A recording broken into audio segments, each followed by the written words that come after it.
영숙은 이른 새벽부터 부엌에 불을 켜고 제사 음식을 준비하고 있었습니다. 칼이 도마를 스치는 소리는 규칙적이지만 마음속은 잔잔하지 않았습니다. 올해도 혼자 상을 차리게 되리라는 예감이 이미 자리하고 있었기 때문이었어요. 제사상에 올라갈 정갈한 나물과 전, 그리고 정성 들여 만든 탕까지 하나씩 차곡차곡 준비해 나갑니다. 그 손길에는 오랜 세월 동안 지켜온 전통과 기억이 고스란히 담겨 있었습니다. 부엌 창밖으로 햇빛이 스며드는 시간, 거실에서는 민호가 조용히 스마트폰 화면을 바라보고 있었습니다. 수진의 메시지가 이미 여러 번 떠 있었다는 것을 영숙은 알고 있었죠. 이번 여행은 예약이 다 끝났어요. 미루기 어렵겠어요. 민호는 그 문장을 몇 번이고 읽었을 것입니다. 하지만 영숙에게 직접 말하지는 않았습니다. 영숙은 조용히 물었습니다. 수진이는 언제 온대니? 민호는 잠시 숨을 고르다 대답했습니다. 이번에는 못 올 것 같아. 그 말은 이미 알고 있는 사실을 다시 확인하는 것과 같았습니다. 그러나 말로 들리는 순간 마음에 남는 자국은 또 달랐습니다. 영숙의 손끝은 잠시 멈췄지만 곧 다시 칼을 들어 야채를 썰기 시작했어요. 무언가를 탓하지도 흘러나올 감정을 드러내지도 않았습니다. 묵묵히 해야 할 일을 해내는 자세 그대로였습니다. 제사 시간이 다가오자 영숙은 조용히 상을 방 한가운데에 올렸습니다. 민호는 형식적으로 돕고 있었으나 눈길은 계속 스마트폰으로 향하고 있었습니다. 영숙은 민호를 나무라지 않았습니다. 그조차도 이 상황의 중심이 아니라는 것을 알고 있었기 때문입니다. 친척 몇 명이 들어와 제사에 참석했습니다. 그들은 수진이 보이지 않는 것을 눈치채고 서로 힐끗거렸지만 누구도 직접 말하지 않았습니다. 대신 속삭이듯 이야기가 스치고 지나갔습니다. 며느리가 요새는 다 자기 생활이 우선이래. 영숙은 아무 말 없이 향에 불을 붙였습니다. 연기가 위로 올라가며 방 안을 천천히 채웠습니다. 그 연기 속에서 떠난 남편의 얼굴과 지난 세월들이 희미하게 겹쳐 보였어요. 제사가 끝난 뒤 친척들이 모두 돌아가고 집안이 다시 고요해지자 영숙은 오래된 서랍을 열었습니다. 그 안에는 남편의 사진, 군데군데 낡은 편지, 그리고 손때 묻은 기도문이 담겨 있었습니다. 영숙은 그것들을 꺼내어 가만히 무릎 위에 올렸습니다. 말을 하지 않아도 되는 시간, 말로는 닿을 수 없는 기억의 시간. 그 안에서 영숙은 한 가지 사실을 또렷하게 느꼈습니다. 나는 이 집에서 손님이 아니다. 그 깨달음은 조용했지만 깊었습니다. 그리고 그 조용함 아래에서는 아주 천천히 그러나 확실하게 결심이 자리 잡고 있었습니다. 여행을 다녀온 수지는 거실 소파에 몸을 기댄 채 휴대폰 화면을 넘기고 있었습니다. 몸은 돌아왔지만 마음은 여전히 여행지에 머물러 있는 듯 했어요. 영숙은 주방에서 따뜻한 차를 내오며 조용히 두 사람을 바라보고 있었습니다. 민호는 집안의 공기가 무겁다는 것을 알고 있었지만 그 무게를 줄일 방법을 찾지 못했습니다. 마치 서로가 서로를 피해 걷는 사람들처럼 세 사람은 같은 공간에서 다른 방향을 보고 있었습니다. 여행은 잘 다녀왔니? 영숙이 먼저 말을 건넸습니다. 수지는 짧게 대답했습니다. 네, 그냥요. 그 말은 예의와 거리 사이에 걸쳐 있는 애매한 말투였어요. 영숙은 더 묻지 않았습니다. 그저 수진의 표정, 그리고 말끝의 힘을 조용히 관찰하고 있을 뿐이었습니다. 수진은 시댁의 일에 스스로 개입하고 싶어 하지 않았습니다. 민호의 어머니와 자신의 관계를 불편하지만 유지되는 거리 정도로 생각하고 있었죠. 그러나 그 거리 속에서 보이지 않는 감정들이 조금씩 쌓여가고 있다는 사실을 알지 못했습니다. 며칠 후 양가 가족들이 함께 모이는 식사 자리가 있었습니다. 수지는 지인들과의 약속을 조정한 끝에 늦게 도착했어요. 자리에 앉은 뒤 가볍게 인사하며 말했습니다. 우리 집에 같이 사시는 어머니도 오셨어요. 그 말은 가벼운 멘트였지만 테이블 위의 공기는 순간적으로 얼어붙었습니다. 영숙은 놀란 기색을 보이지 않았습니다. 대신 조용히 물잔을 잡은 손에 천천히 힘을 주었습니다. 그 손끝의 힘은 겉으로 드러나지 않았지만 감정은 이미 뚜렷하게 존재하고 있었어요. 수지는 자신이 한 표현이 어떤 의미를 담았는지 인지하지 못했습니다. 민호는 그제서야 상황이 어긋나고 있음을 느꼈지만 말은 목에서 멈춰버렸습니다. 식사가 끝난 후 집으로 돌아오는 길, 세 사람은 한 차 안에 있었지만 서로에게 말을 걸지 않았습니다. 침묵은 길게 이어졌고 차창 밖 겨울 바람이 유리창을 스치고 지나갔습니다. 영숙은 그 침묵 속에서 한 가지 사실을 분명하게 깨닫고 있었습니다. 이 관계는 이제 자연스럽게 바뀌지 않는다. 그 깨달음은 조용하지만 단단했습니다. 이제 그녀는 더 이상 마음속에서만 이해하려 하지 않을 것입니다. 말하지 않으면 닿지 않는 거리, 손을 내밀지 않으면 좁혀지지 않는 간격. 영숙의 마음속에서 다음 장면을 준비하는 조용한 의지가 서서히 피어나고 있었습니다. 며칠 후 거실 한가운데에는 인테리어 상담업자가 가져온 도면과 샘플들이 펼쳐져 있었습니다. 수지는 벽지색과 구조 변경에 대해 설명을 이어가며 자신감 있는 표정을 짓고 있었어요. 민호는 옆에서 고개를 끄덕이며 수진의 의견에 맞추고 있었지만 집중하지 못한 눈빛이었습니다. 영숙은 부엌에서 차를 준비하며 그 모습을 조용히 지켜보고 있었어요. 그 집은 영숙이 오랫동안 살아온 공간이었고 손때가 묻은 추억들이 곳곳에 남아 있었습니다. 수지는 도면을 가리키며 말했습니다.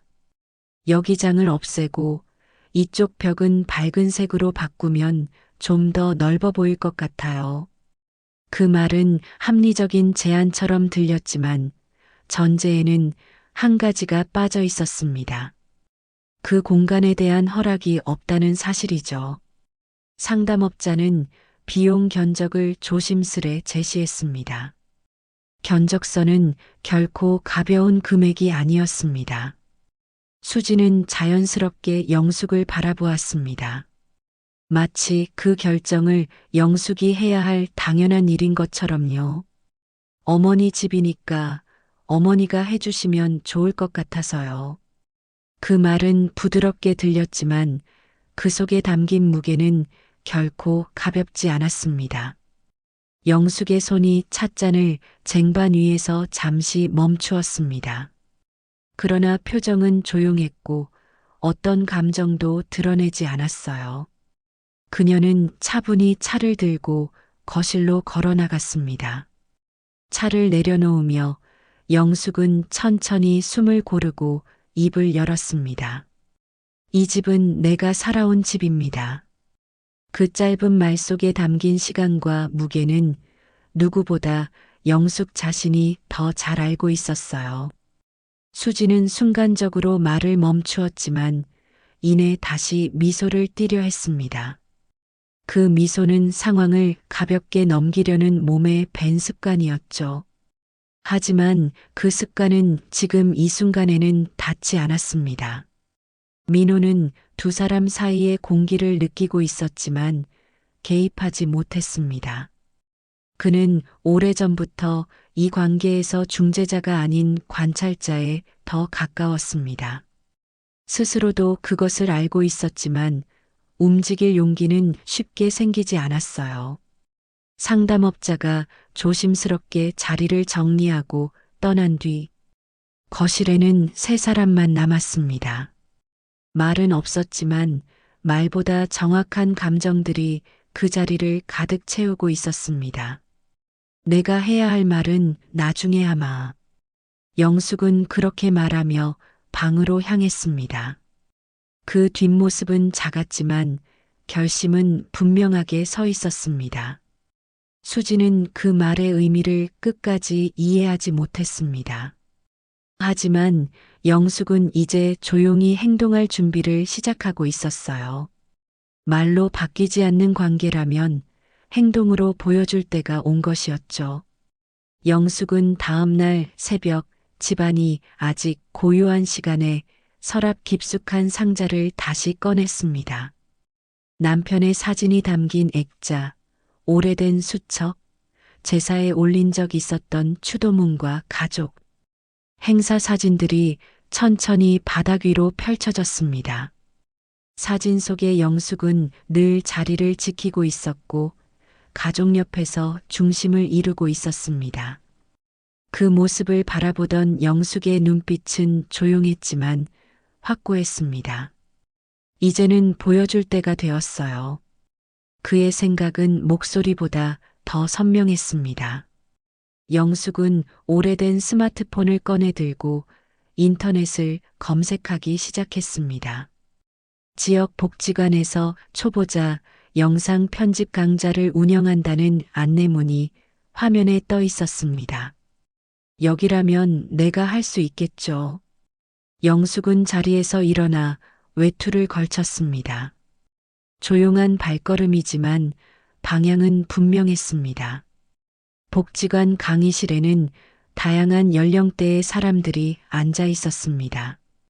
화면을 겨우 따라가는 사람도 있었고 열정 가득하게 질문을 던지는 사람도 있었어요. 영숙은 처음엔 마우스를 클릭하는 것조차 서툴렀습니다. 커서가 화면에서 자꾸 도망가고 창은 뜻대로 열리지 않았습니다. 그러나 영숙은 조급해하지 않았습니다. 천천히 한 단계씩 정확하게 움직였습니다. 강의를 돕던 자원봉사자 은정은 영숙의 손놀림을 잠시 지켜보더니 부드럽게 다가왔습니다. 어머님, 여기 클릭하시고요. 이건 사진 불러오는 기능이에요. 영숙은 고개를 끄덕이며 따라했습니다. 그러나 입술은 굳게 담은 상태로 집중하고 있었죠. 은정은 영숙의 태도에서 쉽게 포기하지 않는 사람의 기운을 느꼈습니다. 며칠이 지나자 영상은 서서히 형태를 갖추기 시작했습니다. 가족여행 사진, 남편이 웃고 있는 모습, 손녀가 태어났을 때의 장면들이 부드럽게 이어졌습니다. 배경음악은 조용하고 잔잔한 곡이었습니다. 화려한 편집은 없었지만 그 안에는 누구도 흉내낼 수 없는 시간이 담겨 있었습니다. 영숙은 마지막 장면에 문장을 적었습니다. 가족은 함께한 자리가 남는 사람입니다. 그 문장을 확인한 뒤 영숙은 조용히 숨을 들이쉬었습니다. 저녁이 되어 집으로 돌아오자 거실에는 수진의 외투가 걸려 있었고 방 안에서는 민호와 수진이 낮은 목소리로 대화를 나누고 있었습니다. 그러나 영숙은 그 대화에 귀를 기울이지 않았습니다. 이제는 말로 설득할 단계가 아님을 알고 있었기 때문입니다. 다 끝났어요. 영숙은 작은 USB를 손안에 감싸 쥐고 그렇게 혼잣말했습니다. 그 목소리는 낮았지만 흔들리지 않았습니다. 이제 보여줄 순간만 남아 있었습니다. 가족 식사를 하자는 영숙의 제안은 특별해 보이지 않았습니다. 민호는 평소처럼 어색한 웃음을 지으며 날짜를 정했고 수지는 일정 조율 후 참석하겠다고 말했습니다. 식사 당일 식탁 위에는 과하지 않은 반찬들이 차분하게 놓여 있었습니다.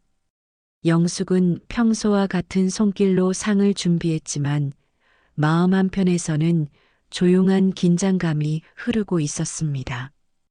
수지는 의자에 앉으며 평소처럼 인사를 했고 민호는 조심스러운 눈빛으로 두 사람 사이를 번갈아 보았습니다. 식사가 거의 끝나갈 즈음 영숙은 방에서 조용히 작은 USB 하나를 들고 나왔습니다. 그 행동은 크지 않았지만 거실 공기의 흐름이 미세하게 달라졌습니다. 민호는 순간적으로 그 의미를 가늠하지 못했고 수지는 무심하게 물을 마셨습니다. 영숙은 말없이 TV 쪽으로 걸어가 케이블을 연결했습니다. 화면이 깜빡이며 서서히 영상이 재생되기 시작했습니다. 영상 속에는 오랜 시간의 기록들이 차분하게 이어졌습니다. 젊은 시절의 영숙과 남편, 아직 어린 민호, 그리고 함께했던 명절과 가족 모임들. 사진 속 가족들은 서로를 바라보고 웃고 있었지만 그 모습은 지금과는 어딘가 달라 보였습니다. 수지는 처음엔 무심하게 바라보다가 영상이 길어질수록 표정을 감추지 못했습니다. 민호는 손가락을 맞잡은 채 무력하게 화면만 바라보고 있었습니다. 누구도 말을 하지 않았습니다. 나레이션도 설명도 변명도 없었습니다. 있었던 사실 그대로의 시간만이 화면 위에서 조용히 흐르고 있었습니다. 영상 말미의 흰 바탕 위에 짧은 문장이 나타났습니다. 가족은 함께한 자리가 남는 사람입니다. 그 문장은 목소리보다 크게 들렸습니다. 거실의 공기는 한순간 멈춰버린 듯 고요했습니다. 수지는 자신의 행동이 어떤 의미였는지 처음으로 스스로 바라보았습니다. 그동안 아무렇지 않다고 여겼던 말, 행동, 거리들이 이제는 무게를 가지고 다가왔습니다. 민호는 숨을 길게 들이쉬었지만 아무 말도 할 수 없었습니다. 이 순간은 누군가의 편을 드는 것이 아니라 잊고 있던 관계의 중심을 다시 바라보는 시간이었기 때문입니다. 영숙은 영상을 끄지 않고 그대로 멈춘 화면을 바라보고 있었습니다. 그 시선에는 서운함이나 분노가 아니라 확고한 단단함이 서려 있었습니다. 수지는 숟가락을 내려놓고 천천히 고개를 숙였습니다. 사과나 변명은 쉽게 나오지 않았습니다. 그저 자신이 서 있던 자리의 의미를 처음으로 알아보기 시작했을 뿐이었어요. 이 장면은 갈등의 폭발이 아니라 관계의 축이 바뀌는 조용한 순간이었습니다. 그리고 이 순간은 앞으로의 변화를 이끄는 결정적인 전환점이 되고 있었습니다. 영상이 재생된 그날 이후 집안은 이상할 만큼 조용했습니다. 누구도 그 일을 언급하지 않았지만 서로의 마음속에서는 변화가 느리게 움직이고 있었어요. 수지는 아침에 눈을 뜨면 자연스럽게 부엌 쪽으로 시선을 돌리곤 했습니다. 예전 같았으면 그냥 민호에게 맡기고 서둘러 출근 준비를 했겠지만 이제는 발걸음이 부엌으로 향했습니다.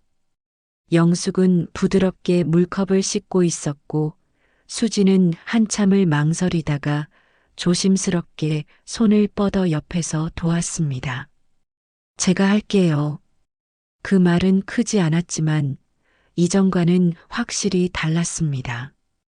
영숙은 고개를 들어 수진을 바라보았습니다. 표정은 여전히 조용했지만 그 조용함 속에는 미묘한 온도가 생겨 있었습니다. 두 사람 사이 실내 공기는 이전보다 조금 더 부드럽게 감돌았죠. 민호는 출근 전 식탁에 앉아 그 모습을 지켜보고 있었습니다. 그는 자신이 오래도록 피했던 관계와 역할이 무엇이었는지를 조금씩 깨닫고 있었습니다. 말로만 둘 사이를 중재하려 했던 자신, 실제로는 누구의 손도 잡지 않았던 자신. 그 깨달음은 민호의 마음 깊은 곳을 천천히 건드리고 있었어요. 며칠이 지나고 수지는 퇴근 후 거실에 앉아 작은 메모장을 펴들었습니다. 제사 준비 목록이라는 제목이 조심스럽게 적혀 있었습니다. 수지는 인터넷 검색을 통해 제사 음식 재료와 순서를 정리하기 시작했습니다. 손끝은 서툴렀지만 마음은 이전과 달랐습니다. 이것은 해야 해서 하는 일이 아니라 스스로 선택한 자리를 잡는 과정이었습니다. 영숙은 그 모습을 말없이 바라보았습니다. 도와달라고 하지도 칭찬하지도 지적하지도 않았습니다. 그저 수진이 자신의 속도로 따라올 수 있도록 옆자리만 비워둔 것이었죠. 관계란 억지로 당기면 끊어지고 놓으면 멀어지지만 적당한 거리를 유지하면 다시 이어지는 법이라는 것을 영숙은 오랜 세월 속에서 이미 알고 있었습니다. 어느 저녁 세 사람은 함께 식탁에 앉아 밥을 먹었습니다. 특별한 대화는 없었지만 예전과는 분명히 다르었습니다. 함께 있는 자리가 어색하지 않았고 식탁 위 공기에는 조용한 숨결이 스며 있었습니다. 서로 가깝지도 멀지도 않은 그러나 분명 연결된 거리. 그 거리는 느리지만 정확하게 좁혀지고 있었습니다. 이 변화는 누가 먼저 말해서 이루어진 것이 아니었습니다. 누가 이겼거나 누가 졌기 때문에 생긴 것도 아니었습니다. 단지 한 사람이 멈추지 않았고 또 한 사람이 외면하지 않았으며 마지막으로 한 사람이 도망치지 않았기 때문에 이루어진 변화였습니다. 집안은 여전히 조용했습니다. 그러나 그 조용함은 이제 더 이상 냉랭한 침묵이 아니었습니다. 새로운 관계가 자리 잡기 위해 필요한 따뜻한 여백이었습니다. 다음해 제사날이 다가오자 집안에는 바쁘지 않지만 분명한 움직임이 생겼습니다. 이번에는 수진이 먼저 메모지를 펼쳐 상차림 목록을 정리하고 있었습니다. 영숙은 부엌의 작은 의자에 앉아 조용히 그 모습을 지켜보고 있었어요. 수진의 손길은 서툴렀지만 동작 하나하나에는 진심이 담겨 있었습니다. 민호는 재료를 사기 위해 장바구니를 들고 시장으로 향했고 수지는 칼을 들고 야채를 손질했습니다. 칼끝이 도마 위에서 멈칫거릴 때도 있었지만 수지는 포기하지 않았습니다. 어머니, 이건 이렇게 써는 게 맞을까요? 수진의 목소리는 낮았고 조심스러웠습니다. 영숙은 천천히 고개를 끄덕이며 뒤에서 손 모양만 살짝 보여주었습니다. 직접 잡아주지 않고 대신 따라올 수 있는 여지를 남겨둔 손짓이었죠. 시간이 흐르면서 부엌에는 따뜻한 냄새가 차오르기 시작했습니다. 전이 익는 소리, 탕에서 피어오르는 김, 도마 위에서 나물이 다듬어지는 소리. 그 모든 소리는 한때 이 집에서 사라졌던 함께한다는 기운을 다시 되불러 오고 있었습니다. 민호가 장을 보고 돌아오자 세 사람은 말없이 각자의 자리를 채워 넣었습니다. 서툴고 조용하지만 조화로운 움직임들이 천천히 흐르고 있었어요. 제사상이 모두 준비되자 영숙은 사진 앞에 조용히 촛불을 밝혔습니다. 수지는 손에 술잔을 들고 조심스럽게 그 옆에 섰습니다.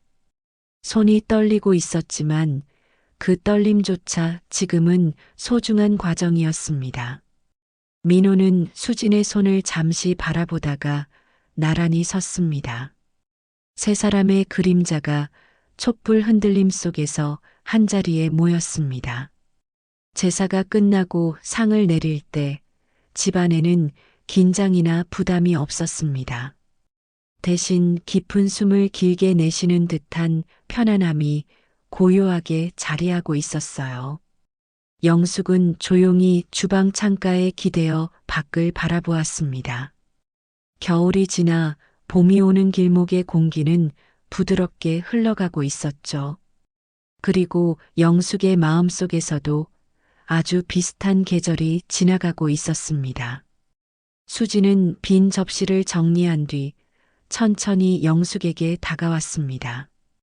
어머니 고맙습니다. 그 말은 길지 않았지만 길게 쌓여있던 거리와 시간을 건너온 목소리였습니다. 영숙은 고개를 들었지만 미소도 눈물도 보이지 않았습니다. 하지만 그 눈빛은 단단하고도 한없이 따뜻했습니다. 말하지 않아도 알 수 있는 마음이 있었습니다. 그 마음은 이미 상위에 부엌에 이 집의 공기 속에 조용히 자리 잡고 있었습니다. 그리고 이제 세 사람은 예전과 같은 자리에 앉아 있었지만 그 자리는 이전과 전혀 같은 자리가 아니었습니다. 제사가 끝난 뒤 집안은 고요했다. 탁자 위 그릇들이 비워지고 촛불의 잔향만이 남았다. 수지는 천천히 술잔을 정리하던 손을 멈추었고 민호는 식탁에 시선을 두고 있었다. 말은 오가지 않았으나 세 사람 모두 이 시간이 단순한 의례가 아니라는 걸 알고 있었다. 영숙은 부엌으로 향하며 물을 끓였다. 찬물이 끓는 동안 창밖으로 스치는 바람이 커튼을 흔들었다. 그 바람 속에는 지난 겨울과 다르게 따뜻한 온기가 섞여 있었다. 그녀는 새로 내린 차를 세 잔 준비해 식탁 위에 올려놓았다. 색이 은은히 퍼지는 차향이 방안을 채웠다. 차 식기 전에 마셔요. 짧지만 단단한 목소리였다. 수지는 고개를 들어 영숙을 바라보았다. 눈빛에는 미묘한 떨림이 있었으나 겁내는 기색은 없었다. 그녀는 조심스럽게 잔을 들어 두 손으로 감쌌다. 따뜻함이 손끝에서 스며드는 순간 말로는 설명되지 않는 감정이 전해졌다. 민호는 오래된 시계를 바라보았다. 초침이 규칙적으로 움직이는 소리가 들렸다. 그동안 멈춘 줄 알았던 시간이 다시 흐르고 있었다. 가족이라는 이름으로 묶였지만 서로 다른 길을 걸어온 세 사람이 이제 같은 방향을 바라보고 있었다. 영숙은 잔을 내려두며 부드럽게 숨을 내쉬었다. 아직 해결되지 않은 일도 남은 거리도 있었지만 이제는 두렵지 않았다. 그녀는 이 집의 시간을 다시 세워야 할 사람이 자신뿐 아니라 세 사람임을 느꼈다. 밖에서는 봄비가 조용히 내리고 있었다. 창문을 타고 흐르는 물방울이 빛을 받아 반짝였다. 영숙은 그 빛을 바라보며 미소를 지었다. 헤아릴 수 없는 시간 속에서도 이렇게 다시 따뜻함으로 닿을 수 있다는 게 놀라웠다. 수지는 마른 수건으로 그릇을 닦으며 작게 말했다. 내년엔 제가 먼저 준비할게요. 그 말은 약속이자 새로운 시작이었다. 민호는 그 말을 들으며 조용히 고개를 끄덕였다. 세 사람의 숨결이 같은 속도로 이어지고 있었다. 밤이 깊어질수록 불빛은 부드러워졌다. 영숙은 찻잔을 다 비우고 천천히 일어섰다. 테이블 위에는 따뜻한 기운이 남아 있었다. 서로의 시선이 부드럽게 교차했다. 그리고 그 순간 이 집에는 처음으로 함께 머무는 침묵이 자리했다. 그것은 긴 세월의 끝이 아니라 새로 시작되는 관계의 온기였다.